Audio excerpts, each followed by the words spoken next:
Hey, ladies and gentlemen, this is Luminous coming to you guys with a pro Dota commentary. Man, it's been very hard to be commentating each and every day, particularly this weekend because Grand Prix in Philadelphia is going on right now, and I'm watching a lot of Return to Ravnica draft event. Of course, I'm talking about Magic the Gathering, but of course, when I make a promise, I try my best to uphold that promise. So we are doing commentary in 335 here. And of course, I will be commentating until I hit the 350 mark, one video per day, and until Hurricane Sandy gets to the West Coast, which is not going this direction, thankfully. Which also, yeah, very special shout out to everybody that is trying to be safe over at the East Coast. Hopefully, everybody's doing okay against the OP Wildkin. Stay safe, guys. Stay safe. But back here, I will be trying my best to cast everything until the 350 mark. This is the grand finals of the Stars Ladder LAN Final, Star Series LAN Final. Game number 1 between Navi and Empire. Of course, we just saw Navi beat out the GD Bear team, and they have came from the winner bracket. Even though this is match number 1, you can see that they have one win under their belt. And this is due to the fact that they came from the winner bracket. So 1 game advantage going in. They got to win 2 more to claim the entire tournament, which will give them, I believe, $6,000 in dollars. Meanwhile, Team Empire have to win 3 in a row against Navi, or 3 total, sorry, against Navi, which I have to say, very difficult. Navi on the Radiant side with the first pick in ban, they do get rid of the Undying as well as the Wisp. Meanwhile, Empire is going to be getting rid of the Templar Assassin and then the Bounty Hunter. So a lot of gankers being X'd out. And the Bat Rider and Jakiro is going to be the first 2 pick. Meanwhile, Navi going with Darkseer, Chaos Knight, and Leshrac here. So something that we don't see too often. I'm expecting we're going to see something like a Light of Heaven Darkseer, Havos on that Chaos Knight, Arzar going to handle the Leshrac, which by the way, one of the more underrated players on Navi, one of my favorite players on Navi as well. So far we don't see Puppy's heroes, we do not see Dendy's hero as well, and of course those could range very far apart as well. Navi's one of those teams that has a lot of heroes up their sleeve, not afraid to bust out something crazy, something that we don't see too often. A team that loves to innovate quite a bit. Meanwhile, Team Empire is pretty much on fire lately. They've been really as a contender to be one of the top European teams, making it to a lot of LAN finals or tournament finals in general, just beating out a lot of good teams in general, and they're doing it with really upbeat playstyle. Love to go for tri-lanes, love to go for early engagements, frequent engagements. What I've seen from Team Empire also is a little bit inexperienced. They make some types of over-aggression from time to time. Sometimes they make very poor decisions strategically, and then they get into this hole where they slowly climb out of and then go for a late game win. So let's see if Empire is going to be able to knock down the break wall that is Navi, because this team by far more experienced than Team Empire, and I gotta say better in teamwork than compared to Empire as well. This is going to be a best of 5 series, of course, again with Navi winning 1 game. So at most it could go to 4 games. It could be over in 2 as well. So we'll see how it goes. Bat Rider, Jakiro, and now Windrunner securing their lane as well. Bat Rider most likely going to be going on the mid lane, but one thing that you should remember about Bat Rider, he could literally go into any lane that you want him to go into. He could long lane solo. We've seen Winter doing that quite a bit in TI2. He could definitely solo mid, which is his, primary repertoire, if you will. Definitely could lead a tri-lane Napalm stack, especially before they get up their Magic Wand. Very powerful slow that applies in the AoE that could stack multiple times. In conjunction with other slows and stuns, could lead to very easy kills. Finally, he could be going to jungle as well. We've seen teams like Navi's Puppy run him in the jungle and come out ganking with Blink Daggers and whatnot. So literally could go anywhere. Very difficult to predict, but most likely will be going to mid lane. The bans are coming out here. The Queen of Pain ban, of course, against Dendy. We saw Dendy's ban against Dendy's Queen of Pain against Sing Sing's bat, I believe. No, it was Sing Sing's Pugna. But yes, Queen of Pain is one of those heroes that you can take on the mid lane against a Bat Rider, and she'll fare alright. I don't want to say she will win the lane, but she won't lose the lane flat out like most other solo mids would. Meanwhile, a Bane Elemental ban, if you guys are wondering what this is about, this is really an Empire special, if you will. I believe I casted 2 games between Empire and Dignitas, in which one of them I think they picked Bane and really use it to a good effect. Bane Elemental, a deceptively powerful hero on the tri-lane. When you look at the hero, and I definitely looked at this hero in the past, I just think he's a horrible tri-lane, because very level dependent, correct? very, very high mana cost spells, high cooldown spells, and like all single target, right? Enfeeble single target, Brain Sap single target, Nightmare single target.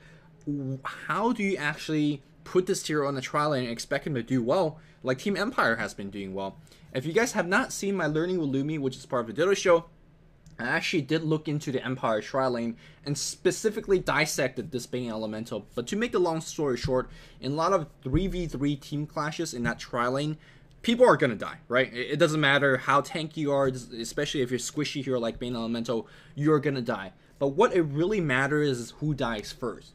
Bane Elemental, sure, he's gonna eventually die because he's very squishy, but if he gets off a Brain Sap before he dies, in which it makes him outlast the enemy heroes, in which they die first and you get the first blood, yeah, you trade 1 for 1, but your team way far ahead when it comes to that point. So that's where really Bane Elemental's strength comes in, the fact that he could give you a big swing in terms of the numbers and really make him a very, very powerful hero. Of course, Nightmare is a great setup to the other hero that Empire Life is on, which is a Keeper of the Light in the trial lane. I don't want to get too much into it, but this hero, because it's banned in this particular game, but maybe somewhere down the road in this series, when we do see Bane Elemental, we might see the power of his trialing ability. Navi fully respecting what Team Empire has been running lately, which is Klings. I'm not sure whether they have been running Corobolus. It would not surprise me if they have, because it's one of those kind of odd hero that not many other teams will want. But it would sound... They have SS, which is a great Corobolus player. I remember him play Crops before. So, no surprise ban out there. Meanwhile, of course, Team Empire respecting ban a Pudge, as well as Light of Heaven's Enigma. Of course, Light of Heaven most likely will be playing the Darkseer anyways. You could definitely send a Darkseer in the jungle, or even send Puppy's Enigma in the jungle. A lot of versatility in Navi's laning as well. Don't forget that Navi could run the Chaos Knight and the Shrek right on the mid lane here. But most likely, they will run it bot and allow Dendy to kind of solo handle on that mid lane. After the dust settle on the ban phase, we're back into the second round of picks, and it's on Navi's terms. What will they get into? Dendy's most frequent heroes are Screen of Pain, are the Pudge. So what else is left for him? I mean, he does play, again, a very wide repertoire of heroes. We could be seeing a little bit more push-oriented. Pugna will be very, very decent in both team fights, as well as tower pushing. I don't want to make too many guesses here, because Navi, especially with Puppy, is known to be picking somewhat of odd heroes. Disruptor is going to be the 4th pick here. I imagine it's going to be Puppy's hero, but if Arzar moves over to play this hero, it won't be a surprise at all either. Disruptor most likely will be handled as a support. And suddenly we're looking at a lot of AoE team fights, and also a lot of chasing power on the Navi side. Of course, I don't need to speak too much about the AoE team fight when you have things like Kinetic Field, Vacuum, Wall, Post Nova, Split Earth, and as well as Disruptor's Ultimate Static Storm, I believe it's called. Static Storm, there you go. But yeah, don't overlook the chasing power that Navi could have. 1800, 1600 cast range on Disruptor's Glimpse. Quick movement speed on Chaos Knight, especially when you have Surge backup on the Darkseer. The long casting range of Chaos Bolt and Reality Rift.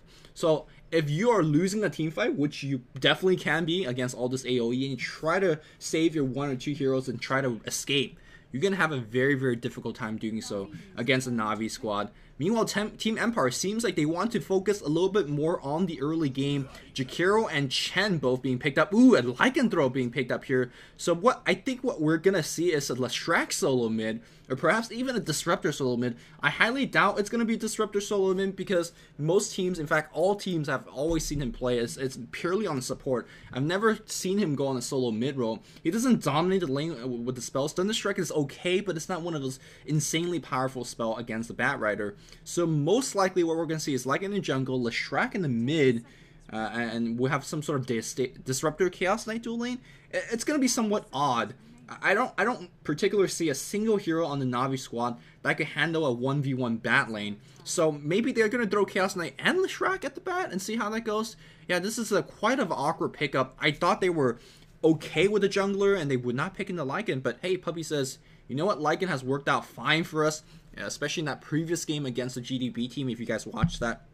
It was really a great series. Well, the entire series was really back and forth. We saw Pudge 3 times in a row in a best of 3 series. Not many other series could boast a number like that. And Naga Siren is going to be the closing pick here for Team Empire. And that's going to give them some sustained mid-game. It's going to give them a chance to win those team fights where you don't generally expect to win them against a Darkseer and a Disruptor. Ooh, so it is going to be a solo mid Disruptor. So boys and girls, we're going to be learning something, because this is the first time I've ever seen something like this, and it's Dendy nonetheless is going to be playing it.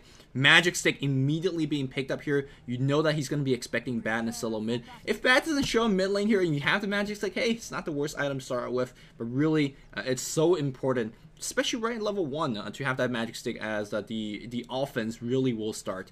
But let's introduce the players and the heroes. Dendy's going to be playing the Disruptor, as mentioned before. Light of Heaven handling the Darkseer, no surprising there. Puppy here on the Lycanthrope, Havos on the Chaos Knight, and finally Arzard on the Leshrac, one of the best Leshrac players in the world in my opinion. So no surprise on the Radiant side in terms of hero and the player distribution. Meanwhile in Empire, a little bit least known teams, maybe to older viewers of Dota and Dota 2. Blow Your Brain's going to be handling the Naga Siren. Got to be somewhat careful as we have a Congo line. Everybody getting in position. And Chaos Knight should just basically sear everybody away. The Napalm and Arzard coming in position as well. Ooh, it looks like they want to get a 2-second stun. The Smurf is going to hit. Fun down to half HP. The Lightning Strike coming in from Dendy. I do believe they are going to get the first blood. Disruptor gets it. And look at the Iron Shot doing insane amount of damage. Great blocking from Light of Heaven. Empire SS is going to be going down second. Finally, took a while to actually go down. So 2 great early kills being picked up here by the Radiant side. Navi off to a beautiful start. The wards and D-wards being dropped up here. And not only did they get 2 kills, the Navi also, if they're running any kind of offensive tri-lane, this tri-lane is now officially shut down. You're not going to be able to have any type of tri-lane to have a really relative success. Being down 2 kills. Not only that, they also prevented the enemy team to go into jungle to ward off Lycan's camps, which will slow down his jungle pattern by quite a bit. So a huge win, even though it's only 2 kills early stage in the game, but an exceptionally huge win for Navi, because because all of the stuff that I previously mentioned, the tri-lane not being effective anymore, the wards not being up to counter the Lycan, and of course, obviously the 2 kills and the heroes that benefit on the Radiant side. So quickly, gonna check out on the gold, just a flat 700 gold lead for the Radiant side, right from the get-go. But yes, I want to see how Dendy will be playing this. Now, normally when you're playing the support, you are prioritizing to max glimpse, but perhaps on a solo mid position where you're going to expect to get a lot more levels, and the fact that you want to actually max your nuke for a little bit more harass, you most likely will max Thunderstrike, but we'll see what the case might be here. Looks like we have a courier delivering a Soul Ring recipe, I imagine it was.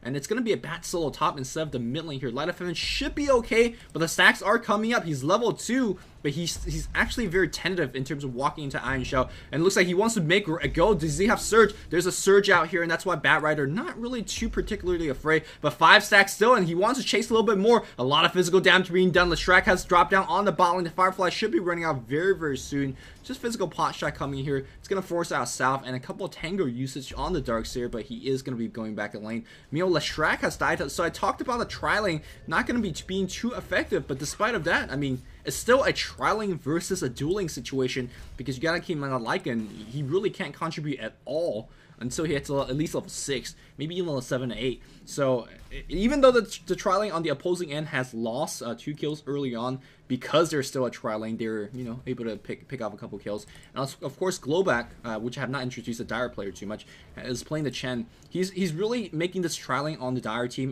more of a 2.5 lane, if you will. Chen's going to come out offensively when he needs to set up a gank or a push, but defensively he's going to jungle up and get XP. So this is a very, very good laning here for Team Empire.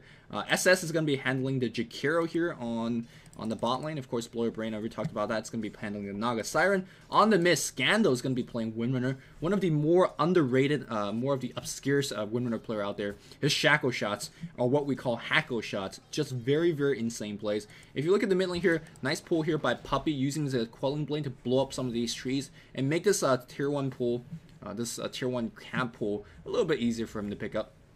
And finally on the top lane here, it's going to be Fun, going to be handling the Bat Rider. Bat Rider has Boots of Speed picked up. Now, normally when he's playing mid or even when he's playing side lane, Boots of Speed is actually his kind of the first item he really rushes because it's really the most important item for him to pick up here. It looks like a 3-second stun. Goldblack getting a little bit body block. Nice micro here by Goldblack here, surviving him from inevitable doom, as you will. Nice Observer warding over here as well. This will block the camp, and it's actually very, very difficult to de-ward this. Even if Arzard has Sentry Wards, which he does not, we'll have a tough time finding that one. Courier has not been upgraded yet because Arzard generally has a very, very powerful early game, but did go down earlier. Looks like we have a little bit of bottle curling coming here from Dendi. Yep, he's going to be getting himself a boost of speed as well. Yeah, he is going to be prioritizing on Thunderstrike, I imagine, and trying to harass a Windrunner off the lane. But Windrunner having better animation, having a actually more useful nuke, I have to say, in the laning phase, is going to have an easier time. Looks like I have a little bit of spike going on. Hopefully he's not going to do too much Havos here. Nice dodges on those spells, and he's going to be fine here. Going to quickly take a pause. Some huge spike going on. Hopefully we're back okay. My computer maybe needed a momentary break. As again, as I said earlier, I've been watching stream all day, just making sure that I'm following the top 8 of Return to Ravnica. There wasn't a 1 hour break, so I'm using that 1 hour to get my game cast in right now. There's going to be a 3-second stun. Smurf's going to follow. It's going to hit the Naga Siren as well. Puppey down to half HP, but should be fine. The Riptide does come in against Havospo. Twin Dragon, nice wall blocking here from Puppey. Puppey got to watch his own HP as well. The net coming in from, 3-man Ice Path. Havos down to very, very low HP, and there you go. The second Riptide, thanks to... Was that a 19-second cooldown? No, that was his 10-second cooldown on the Riptide. And after the nerf on the Night Siren in 6.76 patch, he would not have gotten the second kill. And look at the kills. One is against the Chaos Knight, the other against the Lycanthrope. So 2 kills against a carry. Both went to the Naga Siren. So despite the Radiant team initiating it, did not really work out fine, showing off the trialing power of Naga Siren despite the 6.75 nerf. Of course, the minus 12 base damage, but still a very, very powerful hero thanks to that 10-second cooldown of the Riptide. Of course, recently got a big nerf on terms of the scaling. I believe it's like 19, 16, 13, and 10 seconds. So it would have only been like, 13 seconds instead of 10, but still a difference was there. Then on the mid lane, dropping those Thunderstrikes. Thunderstrike is just doesn't really do too much damage. Power Shot really harass creeps as well as the enemy heroes when you do line it up, and you can see that Windrunner is just having a better time. Windrunner 17 to Dandy's lasted 22, so he's actually lasting a little bit better. Of course, bottle crawling definitely helping out, and you can see that he's actually getting Howl bonus. So right now, Puppey is one of those players that look at this jungle tech, I want to call it. Big gang party coming on the mid lane. I'll talk about jungle tech much later on. Dendy harassed out of the lane. Twin-Head Dragon as well as Chen coming in to do a little bit of pressure. Top rune is gonna be it's gonna be on bot. Regen rune nonetheless. Meanwhile, Light of Heaven has gone total skipping the lane mode, as he's perhaps having too difficult time against a Bat Rider, especially with that boost of speed and bottle picked up. He's just gonna dodge into jungle, gonna get a little bit of EXP. Ice Path is not gonna clip on Dendy, so he should be okay. So if you didn't recently watch my Dota 1 throwback cast, which is NWO versus LGD SGTY, I think one of my more recent casts on Thursday, we did see Puppey going into the jungle right there, or was it Arstar? I do believe it's Puppey, and he went Howl right at level 1. And the reason that getting Howl early on is the enemy team, first of all, they don't really expect it. Secondly, on the mid lane, especially in a trialing situation, there's a lot of physical hits thrown throughout. And if you're giving your team on per each physical hits 20 extra damage, that's absolutely insane. That 20 extra damage equates to at least a level 3, I want to say. 3 levels of difference in terms of damage output, maybe even 4 levels of difference of physical DPS output, and all at the very, very low cost of Howl. Now, with that said, Lycanthrope's jungle already very difficult upon, as we've seen Empire. Empire Scandal just running out. Lightning being taken up by Arzard as well instead of Diabolic Edict. The Centaur coming in right now. Centaur, Shackle Shot into 2. Puppey very, very low in terms of HP. Test of Faith, one more right click. Oblig going for it, and he's gonna get the kill. The Wolf's gonna come in to get that kill as well. Power Shot comes in. Just a lot of exchange in terms of skill. Meanwhile, on the top lane, Darkseid went down to Fun Flaming Lasso being used as well. So the early laning stage really in the favor of the Dire, as you somewhat expect, simply because they have a somewhat offensive trialing. They have a little bit more action. Ensnare on cooldown, and are they gonna get the kill? No, they will not. Kind of a funky skill build here for Naga Siren. Not maxing anything, just putting points into everything. Not too sure why you need so many points in terms of mirror image, but it's actually a very, very decent spell, especially if you have a trialing situation.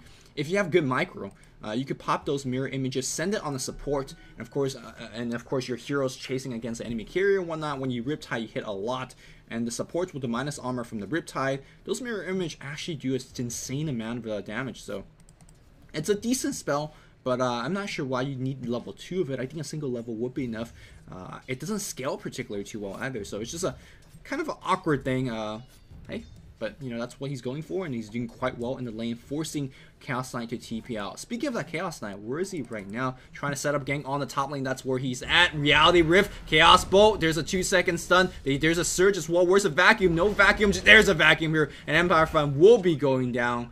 Very, very nice, powerful gank coming from a Chaos Knight. And, well, he did die on the bot lane, so, and he basically strut all the way up to top to make sure he got the gank off. Very, very well done. As you cannot allow that Batrider to get up a quick blink dagger, really make your life very, very difficult. Back in the mid lane here, Disruptor, he's all over his skill build as well. That 1.2 kinetic field just for the early game utility, obviously. And Glimpse is what you want to prioritize after you max the Thunder Strike. And of course, if you're playing a support Disruptor, this will not be the build that you're going for. If you're playing support Disruptor, do prioritize on Glimpse, as that will give your team more killing potential than your very low damage Thunder Strike max.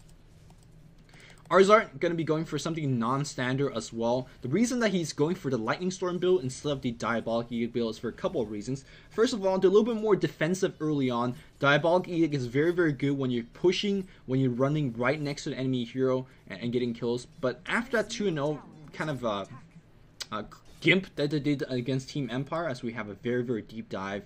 I'll talk about that build if we don't have too much action. Yeah, so after that 2-0 gimp they had early on, they really struggle on the mid lane here. Oh, Light of Heaven down to half HP. He's netted up here, and Flaming Lasso is gonna find him. It's gonna drag him actually on top of the glyph, which the Fire Lasso will just easily burn him down. Light of Heaven power shot as well. He's breaking it. He's breaking. Invisor is still being picked up. He will finally die, and now ours are gonna get bounced back here. Firefly has ran out. The Shackle Shot not lashing there. Power shot gets dodged as well. Arzar's trying to save alive, but it should not be able to do so. Pops the magic wand as well, but the right clicks and the napalm chase a little bit too much. Meanwhile, SS under that thunderstorm and it's gonna survive. Turns around with the ice path. Nice dodge by Dendy, but runs right back into a power shot. Not gonna get channel. The flame break from afar. Ooh. Bounces him away, but with the magic bottle being delivered, should be okay. He really needs to defend on the mid tower. But going back to the Arzart skill build, you can see that because they're so defensive, he really cannot afford to run next to them with Diabolic Edict. They had a tough start in the early get-go.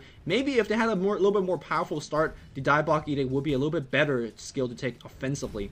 Also, you gotta keep in mind the enemy team consists of a Twin-Head Dragon as well as a Chen, and they will be pushing very, very fast and very, very hard. So having access into lightning, bouncing on the creep, weakening that push, doing a little bit of damage, chip damage against heroes, very, very important. So good adjustment of the Leshrac skill build. And meanwhile, we're gonna see a big dive coming in right now. They need sight, they have sight on Gold Black, and Gold Black is dead for sure. Look at how easy it is. Lightning's gonna get the kill here as we have SS being focused down. The Wolves doing so much, and they are gonna get the kill. The double micro here of this Wave Shock. Oh, Arzart, this actually might be going down. They should just run right next to it, and the Shockwave should do it. Shockwave number 1, number 2. Naga coming for the net, not gonna find it. Nice damage, body block. Volt's gonna try to TP out. No, the break will cancel the TP. Net coming off cooldown in just a couple bit. Arzart will hit the, no, he will miss. Riptide's gonna get the kill for sure. Does he have the mana for Riptide? He had it. He's not going for Riptide within AoE range. Meanwhile, Dendy has got picked off here. Arzart's gonna get picked up by the Riptide as well. Really funky back and forth chase. Great Micro by Goldblack using Shockwave. Look at how low the mana of all these creeps are. And Empire, again, winning the early game. And again, as you expect him to do so, Batrider, very powerful early game hero. Naga Sirens, no slouch. Scandal in the mid lane getting a lot of farm. And of course, Chen doing so much as well. And this tier 1 tower is going to be going down, I imagine. Trying to defend this, but the Firefly will give them the flying vision overhead as well as weaken the creep wave as they're running into this fire. Free tier 1 tower, who's going to glass at that? Batrider, and he's up to 2,000 gold, so Blink Dagger can be picked up as if he wants to do so. Now, a lot of Batrider player out there really makes an interesting decision at this particular stage of the game. You have to go for the Blink Dagger because you want to recent team fight, you push down a tower or two. What do you actually do though? Do you go straight to the blink, in which case you will be extremely squishy because that's all you have? But on the upside is you are the most terrifying hero. You might die in doing so and getting those kills, but you are getting those kills, and that's very terrifying against Navi. On the flip side, you are up against a lot of physical right clicks, so Lycanthrope, Chaos Knight, I think there is a Medallion Courage involved. Yes, it is picked up on Lycanthrope, the first item he picked up, none the least. So you know, do you want a Vanguard and just hang up a little bit? So, and this is where really player preference comes in. This is where playstyle comes in right now. So we will see what decision he makes. It is going to be a Blink Dagger, and I love this. Quick Smoke of Deceit usage just by himself to bypass any possible wards and just make that gank for sure. Like, it's going to kill for sure, especially with the Blink Dagger. Going to make it a lot easier. Blur Brain's going to trust pressure in. They know that the Darkseer is here because this ward have not seen him run past, and Darkseer, they know it's within the trees. And there we go, the blink coming in right now. They gotta land these stuns perfectly. Dual Breath, Ice Path to follow up. Yeah, no Ice Path even necessary. Another, look at that, very simple kill. Very early ward being dropped down by Jakiro. Blink, the smoke purchase being done right now, and they get a kill under the tower, and they're gonna claim the tower as well. Windrunner is gonna try her best to defend this mid tower. She is gonna be able to do so as well, letting a shackle fly. Not gonna latch, but scares everybody away. Just shows you the Empire very on top of things with their ganks, on top of things in terms of rotation. And this Bat Rider, 30 more seconds, he's going to be trying to get net one more kill when that Flaming Lasso is ready to go. Haste Ring being picked up here by the Radiant side. So Navi, they're not having too much of offense. They do have better late game because Chaos Knight and Lycanthrope will carry a single Naga Siren, but you would expect them to do okay in the early game. I didn't expect them to be down this much, and it seems like this highly level disruptor isn't really contributing too much. He's 5-1. Let's not forget that. Dendi's been able to pick up a lot of chip kills with things like Thunderstrike, Static Storm. He's being very high impact hero. And that's what Dendi really excels in, playing those high impact heroes like Queen of Pain, like Pudge, where if he lands your spells, if you hit your spells properly, you're getting insane amount of kills, you're doing a lot of disruption, and this is what Disruptor can do, and he needs level to do it, and that's what Dendi's getting right now. But I just feel like they need to do a little bit more, or Empire's just being too efficient with their pushes. Seems like Empire's going to slow down the roll a little bit here to make sure that their heroes are sufficiently level. We do see Mech, I imagine, on the Courier already. Nope, not just a single buckler for the armor bonuses early on. And also, as we see a blink in here, Flame Break on the top. Ooh, he sent it a little bit too forward here. TP's going to get cancelled. And I think they're going to try to pressure this tower a little bit. Navi's going to let this one go as well. Shackle Shot not going to latch on the mid lane. Yeah, so that's the third tower being picked up here. And look at this early Diffusal Blade picked up here. I love this Vitality Booster to open it up here. And that's going to make Empire so much more aggressive in the next 15-10 minutes or so. Back in the mid lane here, a big engagement happening. Volst and Puppy just ganking in here. And Dendi picks up yet another kill. But at the cost of a tier 1 tower, they will try their best to mow down this tier 1 on the mid. How doing some damage. But there's that 5-second glyph. Naga Siren in position as well. Solemn Siren is ready to go. She really wants to turn that level 11 before she uses it, because that will cut down the cooldown by 1 minute, which is absolutely huge. They're backing off, sensing again coming their way. Tier 1 tower is going to get sieged upon on the bot lanes while the rotations are coming in, which they saw would help with this Observer Ward. But one of the more powerful things that you can do with Naga Siren is that when they're trying to push, oh, there we go, the net will cancel a Dendi. Force half hour, where's the song? Gotta use a song. 4-second stun, gotta focus him down, vacuum backwards. No song, the Siren. Vid Booster apparently not tank enough, and there's that Glim high impact skill. Oh, there's a Reality Rift and 2 easy kill, and a tier 1 tower being destroyed. Great recovery from Navi, and you can see that Team Empire says, well, really nothing we can do right now to help out on the bot lane. Let's try to get some damage on this tier 2. Meanwhile, Navi says, yeah, if you're not going to defend this, we'll trade the tier 2. We're down in terms of tower count right now, so any trade will really make us catch up in terms of the gold. And look at this huge spike upward in terms of gold, and it will continue to spike upward. On the top lane here, the Team Empire did not have enough damage to even bring down this tier 2, so Navi just huge win after that, a couple ganks, and really showing off what this hero is truly capable of doing. A lot of times, a lot of other heroes, or excuse me, against most other heroes, that Windrunner would have just ran out and she will be absolutely fine. But the model of Disruptor is, as long as he sees you, that glimpse will find you. As you can see, that 1800 cast range. Sight range at daytime is, I believe, 1600. So, or at least 18 or 16, somewhere around that territory. So literally, if they see you, he will glimpse you back. That's the insane part of this particular hero.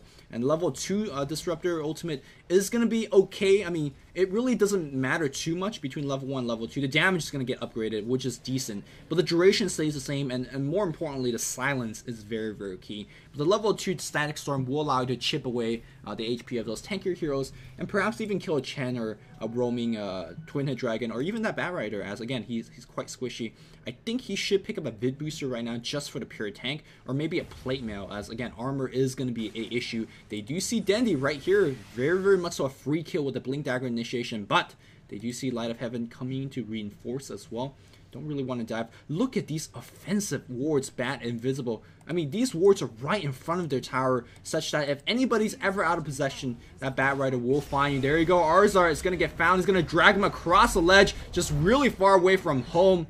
And unfortunately, those neutrals, those ancients, unable to pick him off. And with that one tower dead, they can apply a little bit more pressure. Force Staff Hour here for Dendy. He wants to see the hero again, glimpse him back.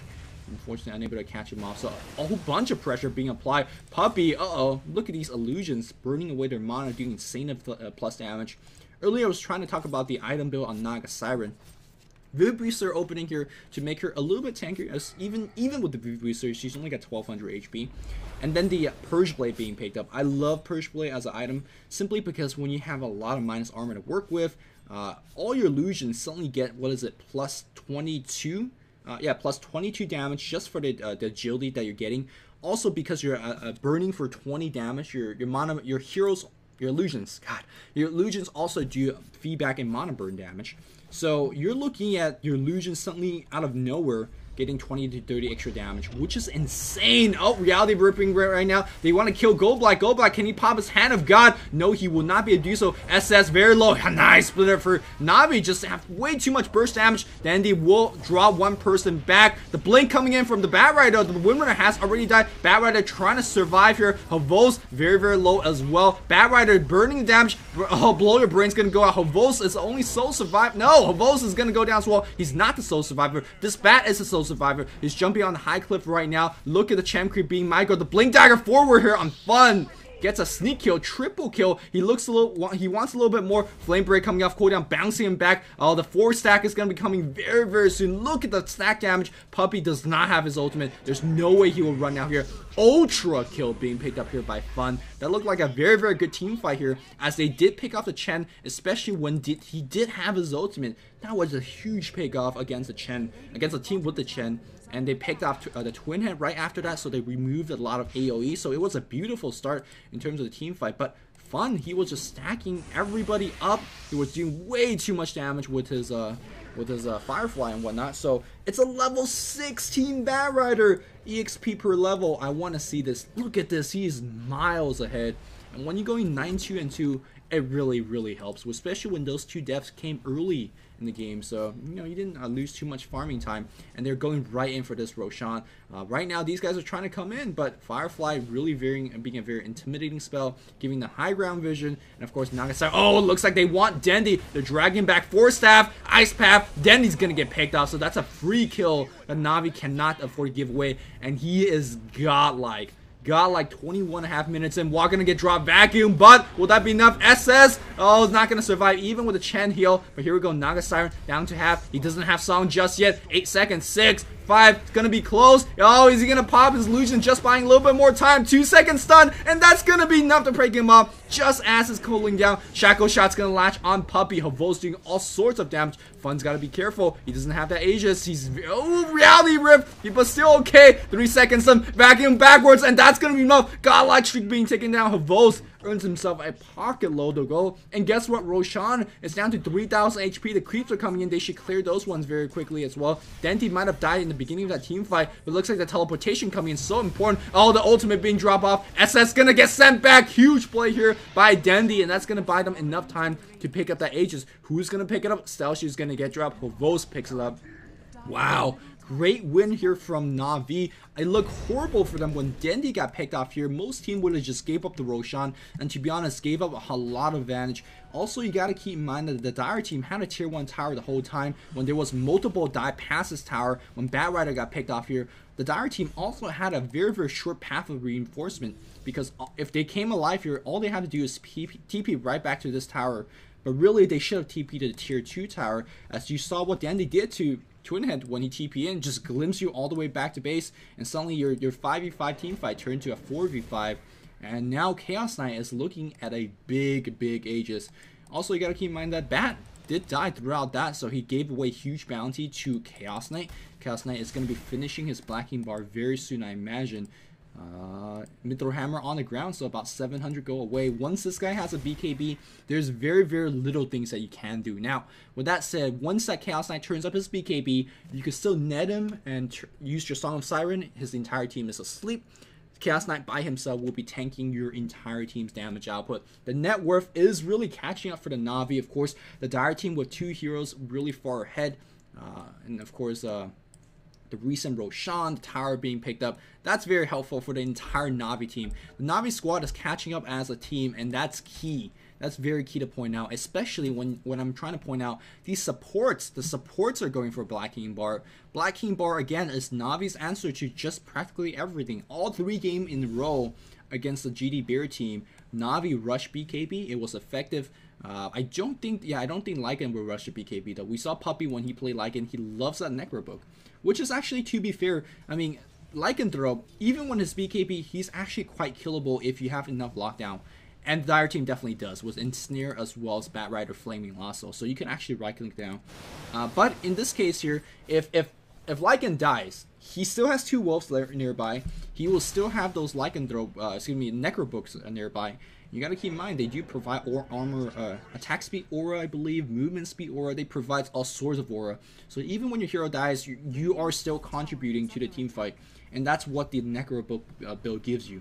So very, very good job here going for all these different item choices. Tier 2 pushes coming up right now. They are backing off. Again, I just want to commend the warding. I love these warding in front of towers. Okay, first of all, if most people like to go smoke, they do it around here. Like, let's push out a little bit smoke and then we'll go. Not many teams do this, you know, smoke very, very defensively, even behind your tier 2. So you will catch off any kind of stray smoke. Also, when you see supports leaving out a tower like this to get that 1 or 2 last hit, when you have a very explosive ganker like a Bat Rider, that does give it to you. Now, that was about 5-10 minutes ago when they were kind of riding their momentum to get a victory. But now, with a couple of lost team fights, with Roshan given away to the enemy team, you will see Empire playing very, very defensive. In which case, these ward, again, very helpful because you do see people moving past these area to trying to go find ganks and whatnot. Empire should play defensive and basically wait out that Aegis Immortal. It's only 6 minutes, which is, of course, the major change that's happening recently. They will find Darkseer. If you can pick off Darkseer before the teamfight begins, that's going to be huge. The net's going to be cast, the stomp, the shackle shot. They're not chain stunting this perfectly, but they will bursting down nonetheless. The replica, not going to be enough here, but here comes Havos. They will pick him down instantly, and suddenly, Chen creeps are everywhere. It looks like Twin Dragon's the only person that died. The sleep comes in right now. The Firefly gonna be dropping Havos. So they want to focus on Havos. BKB gets popped, and there you go, the Flaming Lasso. But where's the damage output? No damage output just yet. BKB will outlast them. They want Arzar. Arzar gets healed up by the mech. He is gonna go down London Dust. 2 seconds stun here on Fun. 4-step hour. They want Dendy. Dendy's gonna be fine. Blow your brain. Trap between. He's gonna be okay. Havos not gonna TP out alive. He's gonna have to use the Aegis Immortal nonetheless, or will he? The nets of coming out in 1 second. 1 second. We'll have the net right now, and Havos very, very tanky though. He's gonna try to fight his way out. Dude, does he have any reinforcement coming? 4 seconds stun against Scandal. Scandal's gonna get Arcane Boots up, which is huge, which he will give him access into a Shackle Shot just for the mini stun. Centaur Stomp coming in as well. Still very low. Again, trying to fight his way out. Not gonna be able to do so. So that Aegis Immortal ended up not doing too much, and I gotta just blame Light of Heaven a little bit. I mean, his entire team was pushing over here, and he's just farming neutrals over here, and fully knowing that this could be a very, very easy gank path, and that's exactly the gank path that the Dire team took. Found the Darkseid Bite in the trees and burst him down. And to be honest, Navi really can't take a team fight on the same footing against the Song of Siren without having the wall, without having that vacuum. So Light of Heaven, gotta watch out his positioning in these upcoming team fights. But he's a great player, and he doesn't generally make those type of mistakes too frequently. So I'm not too worried for Navi here.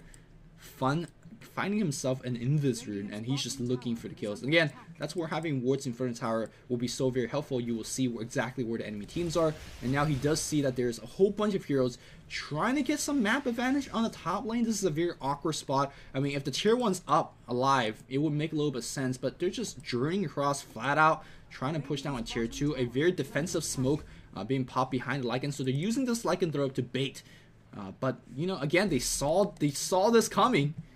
One of the more reasons why having wards in And the lane being a very, very helpful matter. Fun says, alright, I'll just push down this tower. Again, more mobility item being purchased. Force Staff is going to be the key. Again, Force Staff is a very, very powerful item, especially against heroes like Lycanthrope and Chaos Knight, which are melee and dependent on their spell to chase. And if you help your teams to survive just that 1 or 2 extra seconds longer, that Lycanthrope's tanking more damage, that Chaos Knight is tanking more stuns. So generally a very, very good item. It doesn't make him any tankier, but it makes the entire team a little bit more survivable, which is a fair exchange. BKB is going to be his item choice afterwards. Normally I will love BKB as item choice on bat, simply because you jump in, you pop the BKB, you're practically invulnerable. But again, you're dealing with Lycan, you're dealing with Chaos Knight. I would have loved much rather see a plate mount first, and then perhaps go back to the BKB, but looks like he values that magical immunity a little bit more. Naga Illusions pressuring the mid tower a little bit. Looks like we're going to have a huge fight over here, and all eyes on Havos because he's the most impactful hero. Glyph's going to be used right now. Any net of initiation? There's going to be a net. Are they going to just song in? No, they're not going to song in right now. Chaos Knight in position right now. I'll pull out the net worth menu, so we're going to see this huge team fight in all its glory. Flame Break. They're just both teams looking for a single hero to be out of position. This team is smoked up right now, just looking for any kind of opening. They will see Chaos Knight. If the Chaos Knight sees a Twin Head, Twin Head is basically dead. Just hiding right now. And that will force Navi to back off. They're like testing the water, could not find anybody in the open. Ooh, Puppey walking into the Ice Path range, but Ice Path, thankfully for him, did miss. Havos getting in position. Havos very, very tanky in the front. Puppey, though, also got to be very careful. Riptide, just saying a little bit hello in the early clashes of team by Flame Break. Both teams just letting those long range nukes to fly out. When you have Flame Break and for the power shot, though, you are advantaged, and especially Ice Path, the blink coming in. The Dire team a lot more range. They do see Puppey just basically by himself for that split second has now joined his team. Another Flame Break checking out. Havos gets pushed back forward a little bit. Havos still, of course, has a 9-second BKB. We saw the Flaming Lasso did go on Havos earlier, but basically that just stopped him for 3 seconds, and that's it. You really need a little bit more. I think you really need the Naga Illusions to be right on top of Havos when that happens. As again, those illusions does hurt quite a bit. Man style being picked up on Naga Siren. So a quick item check here as both teams dancing around. Of course, Force Staff on Windrunner. I talked about the importance of having more forces against Chaos Knight and the Lycanthrope. And that's pretty much it. Goblack has his mech. And Goblack's positioning has to be perfect, because if he gets picked off before using Hanagon and mech, that team fight is going to look really ugly for the Dire team. On the Navi squad, we have a Pipe Rush, Pipe and Mech Rush. So Light of Heaven also, when he died previously, did not give his team mech or, not give the mech bonus to his team, which is, again, absolutely huge. So finishing the Pipe will make that even more so true. BKB up on Havos, Necro Books is going to get delivered, Strums up on Havos as well, and looks like a Hex attempt here on Dendi. Although if that thing turns out to be a Lincoln Sphere, not exactly the worst item. I'm not a big fan of Lincoln Sphere, but when you're dealing with Shackle Shot as well as Flaming Lasso and Net, it's not a bad item. But I do believe Scythe of Ice, of course, always a better choice. So 99% of the time, Scythe of Ice is just flat out better.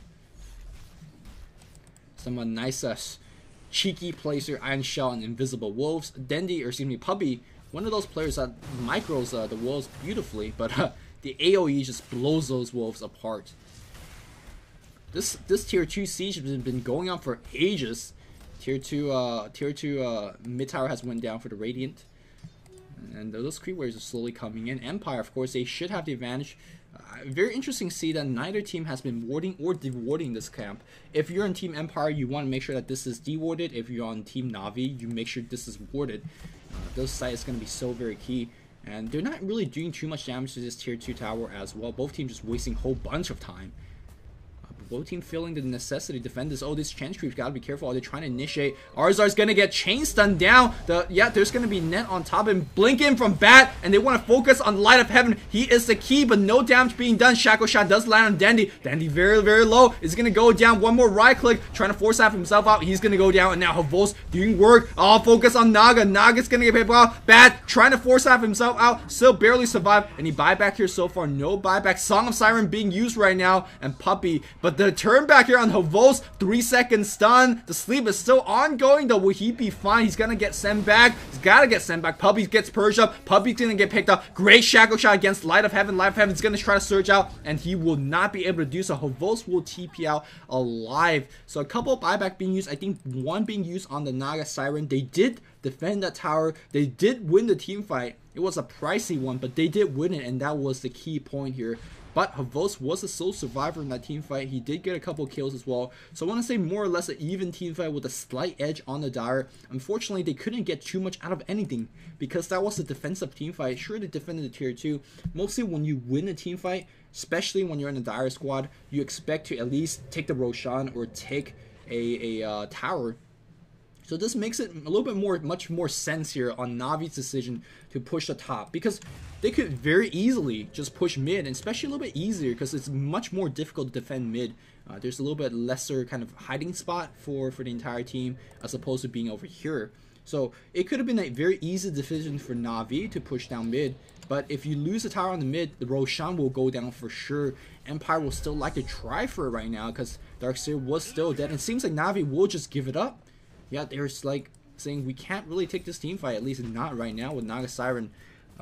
So tanky, such a high DPS hero, and just gonna give it to free. Ooh, really don't think they could kill Naga Siren twice in a particular team fight, and that's what they will have to do. Really, what we saw from the Naga, the buyback was really equivalent of Aegis Immortal, and they just can't really deal with this Naga 2 times in a row. And that's what they have to do so in the next 6 minutes. Maybe Navi's going to play defensive now in the next 6 minutes. Necro 2 finish on... No, just Necro 1. He's been dying quite a bit as well. Arzart still holding to that Ogre Club. Many Mithril Hammers on Chick. No, nothing. So Navi really needs their Black King bar, and they're unable to find this. And suddenly the Naga squad is just pushing in. They don't want to engage either, it feels like. I feel like they should engage. At least put some pressure on the tier 3 building. It's going to be difficult walking up a hill against this particular squad because you're dealing with Lightning Storm, which I've said is very, very key as an item. You're dealing with some decent AoE coming in from the Iron Shell, from the Thunder Strike. It's not the most difficult thing for the Empire team to push up, but again, you're pushing up the cliff against a Darkseer, so it is somewhat difficult. Also, when you're jumping in with the Bat Rider, suddenly you're taking tower shots. You're kind of under on high ground. They could all see you and whatnot. It just makes your life pushing up a cliff a little bit more difficult. But seems like Navi says we're gonna just go for a smoke gank, and if we get a successful smoke gank against something like Chen, they will pick down tier 1. And the Wolves does see Chen right now, and the entire team is coming right in. It's coming right in. Though that Invisible Wolf might be giving way. Puppy in position. He should not be leading charge. It should be the Chaos Knight. So I think, again, a little bit of misplay, a little bit of miscommunication. Because Chaos Knight will surge back up here. He will find anybody, Reality Rift, Chaos Bolt, and that should be a free kill. Able to do so right now. Mirror Image and Manta Illusions going on the mid lane, just constantly pressuring. They're saying, well, we know you're trying to get the smoke gank. We have illusions to push. You really don't. So, in terms of the long run, Naga Siren and his team will be able to put up a little bit more map control, exert a little bit more map dominance. Just wards happening. Empire has been very impressive when it comes to warding. But again, I'm not sure what they're waiting for. They have the better team fight. It's hard to say have the better team fight. They have the better team fight though with the Aegis Immortal. They have the heart finished. Maybe that's what they're waiting for. The heart on Naga, which makes her basically invulnerable. Makes her unkillable in two times in a row. Now, with that said, if the entire Empire squad dies, like all the other 4-member dies, you are gonna kill Naga twice. That's not something I need to really go into in depth to say that. So Naga Siren and the squad still gotta be somewhat careful. I think this is gonna be a tier 2 trade for a tier 2 trade. In which case, if they're trading for tier 2s, I believe this favors again Navi a little bit more, as this mid tier 2 is so much more important for Roshan engagement purposes. Smoke's going to be used, and then he unfortunately bricks out the smoke. It's not even going to be a trade. It's a free tier 2 being taken up. They're going to just try to go back here. Empire says, we want the high ground right now. We have the Naga Illusions. We have so much DPS against tower. We have things like Liquid Fire. We have Mirror Image, Man Manta. We have creeps from Chen. Look at that. There was a semi-double damage from Windrunner before it timed out, and a Focus Fire on the tower as well. Here we go. Scandos got to be a little bit afraid. Firefly already being expended here, so Fun would not be able to engage profitably in the Couple-second Reality Rift, no force out. The Static Storm gets dropped as well. 2 seconds, Sun. Flame Blast on Havos. Gotta focus him down. The net. The Chain Sun coming against Havos. Will he able to make it out alive? No, they're gonna focus on Light of Heaven a little bit. Havos doing work right now. Go Black being kicked alive as well by his own heal. 4 seconds, Sun. Havos doing way too much. Force staff number 1, keeping alive just for a little bit longer. Shackle Shot only on illusions, and the Havos really have to overcommit due to the multiple force staff and the heal. Yeah, he's so low. He's gonna go down. I think finally does go down. Look at how tanky was Light of Heaven, very low as well. Shackle Shot not gonna latch. Purge Up will though, and Light of Heaven will go down as well. Team Empire doing a lot better in this particular team fight. Havos buys back, really forced to buy back, and that's all they really want. Empire is gonna just all TP out. I think they could have stayed because they had enough mana, or excuse me, HP. But they TP back because they did not have enough mana. Oh, diffusal blade upgrade is gonna make those illusions even hurt way harder. But you got to keep in mind that Aegis will be running out in just about 1-2 minutes. I want to say 2 minutes. So again, Empire have a window opportunity where they could force a team fight. I mean, that last team fight went pretty well. They lost a Chen, I mean perhaps even a Twin Head Dragon for a buyback on Chaos Knight, a Chaos Knight kill, and the Darksayer. Like you'll take that trade any day. You're not gonna even need to use the Aegis. So right now, I think what Empire is looking to do is to try to push out the lane a little bit to make sure that if it turns out to be a long siege, they won't lose any kind of damage on the building and whatnot. So that's what they're doing, but they're kind of splitting up. I really believe they should not let this Aegis Immortal go to waste, because every Aegis that you let to go to waste is another comeback attempt here on Navi, and Navi is a team that you don't want to give them any chance to have any kind of comeback. All lanes being pushed. Perhaps that could be spoke to why Navi's doing, why they're not getting pushed right now, is that Navi's doing a good job in terms of pushing every lane. When you hear have heroes like Lycanthrope, Darkseer, you could easily push those lanes without even being there. So perhaps that's why the Dire team is having somewhat of a difficult time to push in, even with the Aegis. But after that last team fight, Naga Siren up to another 2k go, so that's going to be another part of a tier 4 item very soon. Still holding to that Aegis. We have about 40 seconds left on that clock. I don't think they're going to push in right now. Empire says, we're comfortable with where we are right now. Perhaps we're going to farm for the next 4 minutes. No, they decide to push now. And it's going to be on the top lane. Why didn't they just do it when they had it? I'm just confused.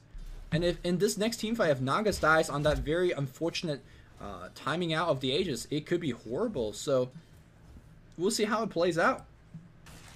One final item check before we go into team fight. Pipe is up, BKB drums. No really new item. Necro 3 is up. Of course, no Hex being completely smoke up here. Are they going to do some elaborate backstab? Net worth here is hugely by the Naga Siren, almost doubling on the Chaos Knight. That's crazy. You got to keep in mind that a lot of it also spent on buyback here on the Radiant side. Although to be fair, Naga did use one buyback as well. How being taken up as, and looks like a Black Rider initiation on Chaos Knight, ends no man's land. He's gonna get hexed up as well, but Great Wall, the Silence of Sleep comes in right now. The huge vacuum, and SS gonna go down. And where's the Static Storm? Static Storm being zipped out right now. Denny's gonna force staff himself out. Where's the Chaos Knight? Chaos Knight, BKB up, trying to right click, force staff out here for the Naga Siren. Naga Siren, no more Aegis, I imagine. Fun is so low. Fun is gonna get picked off. Oh, he did trade his Aegis for a Talisman of Evasion, and this team fight will be lost by Team Empire. Oh, look at the huge 600 crit here on the Lycanthrope plus a combination of Chaos Knight. And that initiation, I thought it was okay. It wasn't the best chain stun because we saw him get hexed while he was in the Flaming Lasso. The slap was used, and suddenly once the wall came down, once the pipe came up, and once the vacuum came in, it was too much. It really was too much. And it just makes me question the decision to, should you actually initiate on the Chaos Knight? I mean, he does do a lot. He's very tanky, but perhaps really the teamfight specialist is who you want to focus on. As Light of Heaven doing way too much for his team. And again, that goes back to what I previously said. I mean, they waited out for the Aegis. Naga Siren had to basically run with her tails between her non-existent legs and wasn't really able to contribute too much right click. I mean, you go with this build to right click, but she just kind of went in and got forced back away. SS died way too soon in the beginning. I don't think he even was able to drop the Macro Pyre, which forces team to lose a lot of damage, AoE damage throughout all of that. So wasn't the best team fight for Team Empire. And in my opinion, Navi's right back at this. 7,500 gold here, lead for the Dire team, which I don't think is any significant at all, and it's, you know, going back up here. So I think Navi's right back in this. Level is in the advantage of the Navi squad. And let's see if there's some big item being purchased. Yeah, that gave them the Hex. That gave CKs a heart. Wow, these item progression are way too much. A point booster being picked up. Arzar is going to go into a Gold Scepter, as evidently the physical survivability is what he needs to worry about as well, especially against that farmed up Naga Siren. So that particular team fight gave Navi a lot more firepower in their item choices, and they made them a lot tankier as well. So Empire cannot make any more mistake. If they make any single mistake, then this game is not really you know, in 100% win rate. Right now they're still doing okay, although that team fight very much so hurt them. So now the Dire team is going to be using, of course, the Dire Roshan advantage, trying to camp this as a spawns and try to bring it down as soon as possible.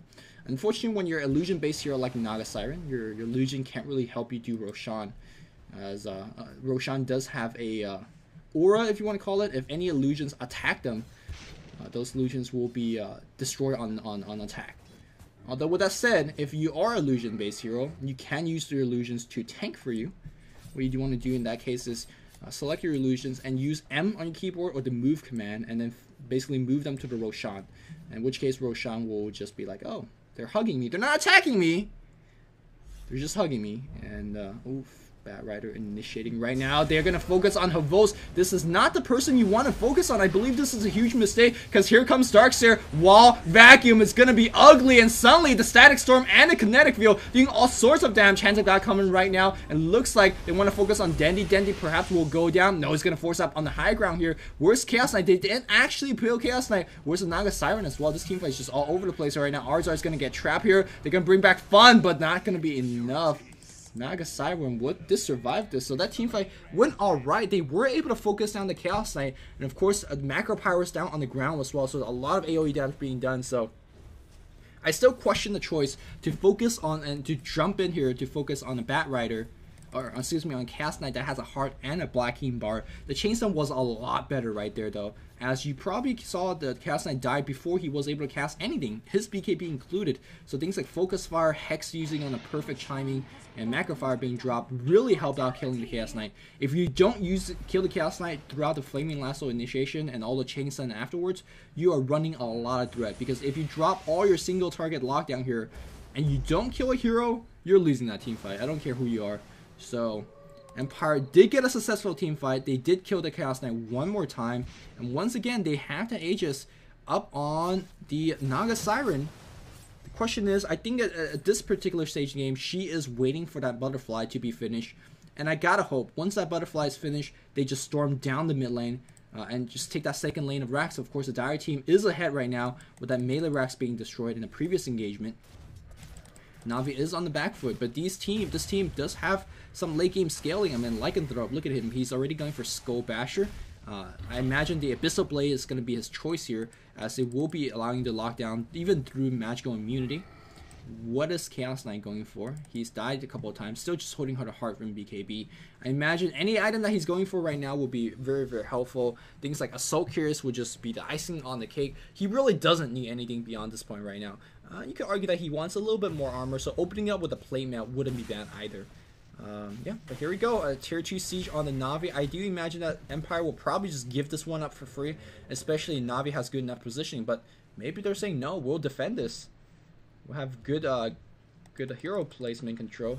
It looks like they're trying to trick Navi into thinking that this is illusion. Navi's not going to fall for it. There's no way that Naga will just go ahead by himself like that. Again, that slow siege coming in. We saw a very similar siege happening about 20 minutes ago, and Empire eventually outpatience Navi. Navi backed off. Seems like that's going to be the same result here. Not as long, but Navi will be backing off from this slow siege. Tier 2 tower will be defended, though. Again, this tier 2 doesn't mean too much of anything at this point here. Quickly check on him. So the gold chart stabilizing around 6k gold. EXP down to 0. Item, not too much item progression apart from the ones that we pointed out. But Butterfly is finished. Shiva's Guard. That's what I want to see from Fun. right now, and also earlier in the game, but you know, makes him a lot more of an early game tanky force. Fun is gonna go on Havos. They're gonna try this one more time. Chain's gotta be perfect. Can you do it? Yes, they will be able to do it. Yes, indeed. But the wall and the vacuum straw, static storm, as well as kinetic field. Hand of God comes in right now. Scandal being focused down. Scandal pops a cheese and was able to survive. Puppy's gonna go down. They're outlasting the Navi squad. Perfect play here, and Puppy calls an early GG as they could not break this. Chaos Knight being jumped up in the front. I keep questioning the decision here for the Bat Rider player to do so, but maybe I should retract my statement as that fake GG. Just kidding. Fake GG. Maybe smiles. You know what? On paper, it just makes no sense. This guy with, Chaos Knight, with the Vlads next to him, he has 17 armor. It's about 3,000 HP. He has magical immunity to break out of it if you don't chain stun him perfectly. But hey, they're killing him almost every single time, aside from the one team fight they lost. And now the Havos saw the push coming in right now, and they will just flat out call the GG. So we're evening up the series. You gotta keep in mind that first team to 3 wins. It's gonna take this land final. Navi had a 1-game advantage coming from the winner bracket, and Empire, well, they just even up the series with a good play. Great Bat Rider, great win-winner solo mid. So everybody played relatively well. Navi not looking like Navi. I'm not really sure whether this Disruptor solo mid truly paid off. But well played here from Team Empire. And they're going to even up the series. Game 2 is going to be coming up way. Well play on both sides here. And of course, this is Luminous from DotaCommentaries.com. Currently on my 350 casting marathon. This is commentary in 335, I believe. 15 more to go. Game 2 of the series is going to be coming your way very, very soon. I hope you guys enjoyed this cast. And until next time, Luminous signing off. See you guys.